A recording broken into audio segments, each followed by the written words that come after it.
Ce podcast est une production de Scope 4 Consulting, partenaire de la transition écologique des entreprises et collectivités. Bienvenue sur Vert Horizon, le podcast de la transition écologique. Je suis Myriam Bocam. Tous les mercredis matins dès 7h, je vous donne rendez-vous pour 30 minutes de clarification et de partage. Comprendre les enjeux écologiques, c'est déjà agir dans le bon sens. Vert Horizon, Myriam Bocam.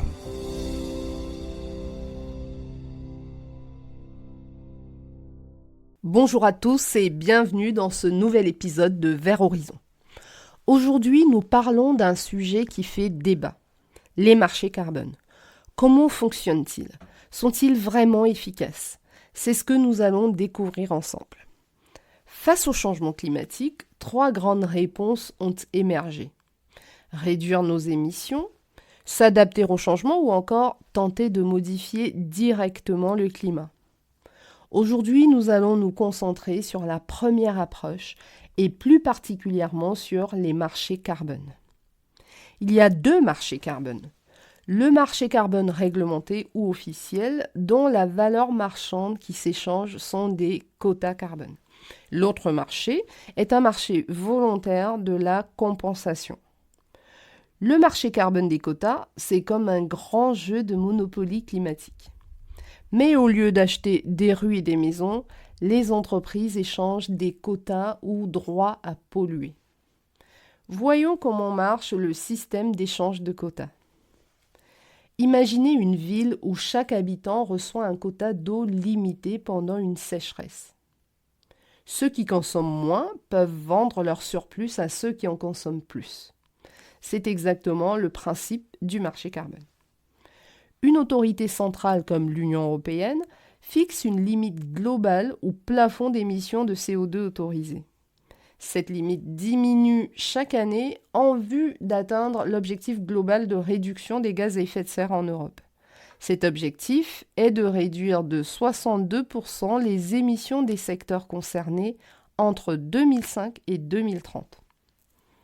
L'Union européenne distribue ensuite gratuitement des permis de polluer aux entreprises de ces secteurs comme l'industrie lourde. L'allocation gratuite préserve la compétitivité de l'industrie européenne par rapport aux zones du monde qui n'auraient pas de marché de quota carbone. Ensuite, une entreprise qui émet plus que son quota doit acheter des permis supplémentaires. À l'inverse, si elle réduit ses émissions, elle peut vendre ses permis excédentaires. Prenons l'exemple d'une cimenterie. Si elle reçoit 100 000 permis pour l'année, un permis égale un quota qui vaut 1 tonne de CO2. Si cette même entreprise émet 120 000 tonnes, elle doit acheter 20 000 permis pour son excédent de pollution.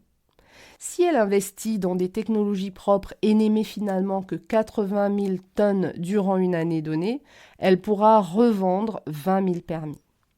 Le prix du permis fluctue selon l'offre et la demande. Aujourd'hui en Europe, il est d'environ 80 € la tonne.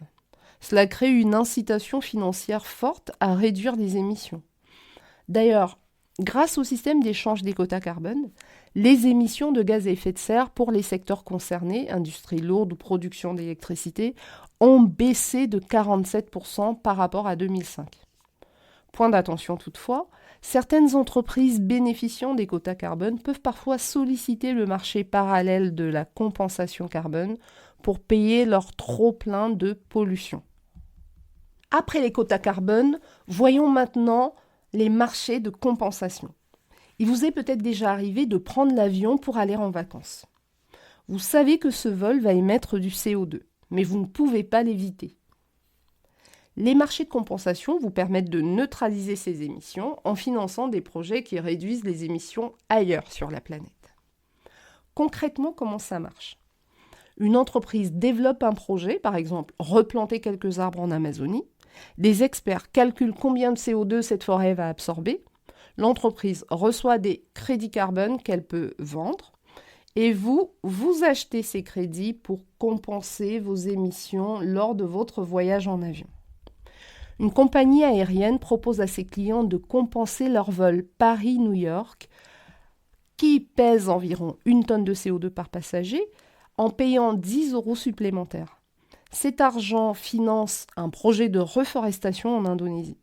Le projet certifie que les arbres plantés absorberont 7 tonnes de CO2. De toute évidence, les calculs sur la capacité d'absorption de jeunes arbres à peine plantés présument de manière très optimiste de la durée de vie de ces arbres. Or, la compensation ne s'encombre pas d'objectifs de réduction. Donc, ces mêmes arbres seront probablement abattus, comme leurs aînés, pour fournir des terres dédiées aux activités comme l'élevage.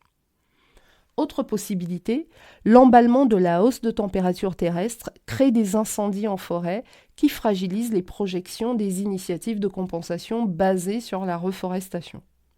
Ceci dit, l'idée de reforester reste une bonne idée, seule celle de monétiser le fait d'avoir reforesté suscite le questionnement. Le marché de la compensation carbone laisse planer l'idée qu'elle permet d'annuler totalement l'impact de nos émissions. C'est malheureusement plus complexe. Si vous cassez un vase précieux, même en achetant un nouveau, l'original reste brisé. Vous décidez simplement d'ignorer le problème. C'est pareil avec le CO2, parce qu'une fois émis, son impact ne peut pas être simplement effacé. Les équivalences présumées du marché de la compensation sont un vrai défi à la logique. Prenons un exemple. Votre entreprise émet 1 tonne de CO2 en brûlant en un mois du pétrole vieux de millions d'années. Pour compenser, vous financez la plantation d'arbres qui mettront 20 ans à absorber cette même quantité. Est-ce vraiment équivalent ? Cela suscite plusieurs remarques. D'abord, le CO2 fossile est nouveau dans l'atmosphère, contrairement au CO2 du cycle naturel. Puis, la séquestration par les arbres est temporaire et réversible, du fait des incendies ou des maladies qui peuvent atteindre ces arbres. Ensuite, l'impact climatique varie selon le moment et le lieu des émissions. Enfin, le mirage du prix juste, puisque qui dit marché dit prix de la marchandise. Aujourd'hui, la tonne de CO2 peut valoir 80 € sur le marché européen, 5 € en Chine et 15 € sur le marché volontaire. Comment expliquer ces différences ? Alors même que des projets de compensation couvrent le monde entier. Le problème est que le marché ne sait pas vraiment évaluer le coût des dommages climatiques. Ainsi, si une entreprise paye 80 € pour émettre 1 tonne de CO2, mais que le coût réel des dégâts climatiques est estimé à plus de 200 € par tonne, qui paie la différence entre 80 € et 200 €? Nous tous, parce qu'à travers les impacts du changement climatique qui touchent tout le monde est comptable du coût de la destruction du climat. L'expérience actuelle sur les marchés de compensation révèle leur inefficacité par rapport à la lutte contre le changement climatique. Selon la Commission européenne, 85% des projets de compensation Kyoto n'ont pas atteint leurs objectifs. Pour finir sur les marchés carbone, rappelons leurs impacts sociaux souvent ignorés. Il existe de nombreuses conséquences sur les populations locales. Des terres agricoles transformées en plantations pour la compensation, des communautés déplacées, des prix alimentaires qui augmentent et des droits traditionnels bafoués. Il est donc crucial de bien distinguer le marché des quotas carbone qui participe réellement à décarboner les industries lourdes européennes, des marchés volontaires de la compensation qui, de leur côté, pourraient créer plus de problèmes ailleurs sans résoudre la crise climatique. Alors, quelles solutions et perspectives d'avenir ? Vous êtes nombreux à nous partager votre angoisse face à l'inaction climatique. Et si on attendait trop longtemps, et si les solutions proposées n'étaient pas les bonnes ? On vient de voir qu'il est possible de dépasser ces peurs et d'agir efficacement. Outre le marché des quotas carbone, le mécanisme d'ajustement carbone aux frontières imposera aux produits qui entrent dans le marché européen d'intégrer le prix du quota carbone européen. C'est une preuve qu'il est donc utile de repenser l'approche réglementaire. Contrairement à ce qu'on pourrait croire, la réglementation directe peut être très efficace. Rappelons-nous l'exemple des normes automobiles. En imposant des limites strictes d'émissions, en fixant un calendrier clair de transition et en accompagnant les constructeurs et les consommateurs, les émissions moyennes de véhicules neufs ont baissé de 30% en 15 ans. C'est concret, mesurable et c'est très encourageant. Autre piste, la taxe carbone totalement repensée. Imaginez un système où la taxe carbone serait progressive selon les revenus, redistribuée aux citoyens sous forme de dividendes et accompagnée de solutions alternatives accessibles à tous. L'exemple canadien est éclairant à ce propos. Ils ont mis en place une taxe carbone qui augmente progressivement, avec 90% des revenus redistribués aux citoyens, des ménages modestes qui reçoivent plus qu'ils ne payent. Résultat, réduction des émissions sans impact social négatif. Troisième piste, l'approche territoriale et citoyenne. Les solutions locales montrent que des résultats sont possibles et sont prometteurs. Des projets de transition énergétique portés par les collectivités, l'implication directe des citoyens dans les décisions, des résultats visibles et mesurables localement. Enfin, cerise sur le gâteau, on peut même, grâce à l'approche territoriale, créer des emplois non délocalisables. L'exemple de la commune de Lausanne-Goël dans le Pas-de-Calais est assez parlant. Cette commune qui a transitionné d'une ville minière vers un modèle durable, en réduisant de 60% ses émissions de gaz à effet de serre en 15 ans et en créant plus de 1000 emplois verts, est un exemple inspirant.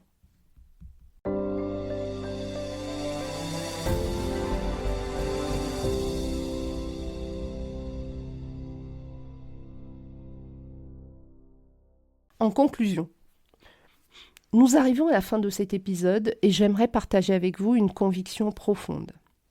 La lutte contre le changement climatique n'est pas qu'une question de mécanismes financiers ou de marchés complexes. C'est avant tout une histoire de choix collectifs, d'action citoyenne et aussi d'efficacité encadrée par l'autorité coercitive des institutions. Alors que pouvez-vous faire concrètement dès aujourd'hui ? Vous pouvez vous informer, agir et vous connecter à ceux qui agissent déjà.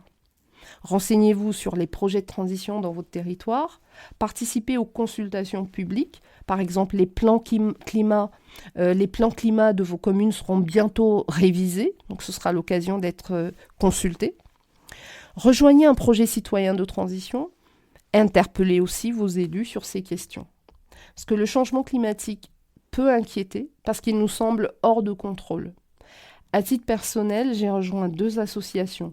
L'une porte un projet citoyen dans ma ville et l'autre association s'adresse davantage aux décideurs locaux.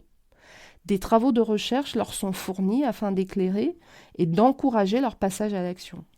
Depuis, je perçois que la montagne de ce qui est à faire paraît moins impressionnante. Et je constate qu'ensemble, on peut vraiment agir dans le bon sens.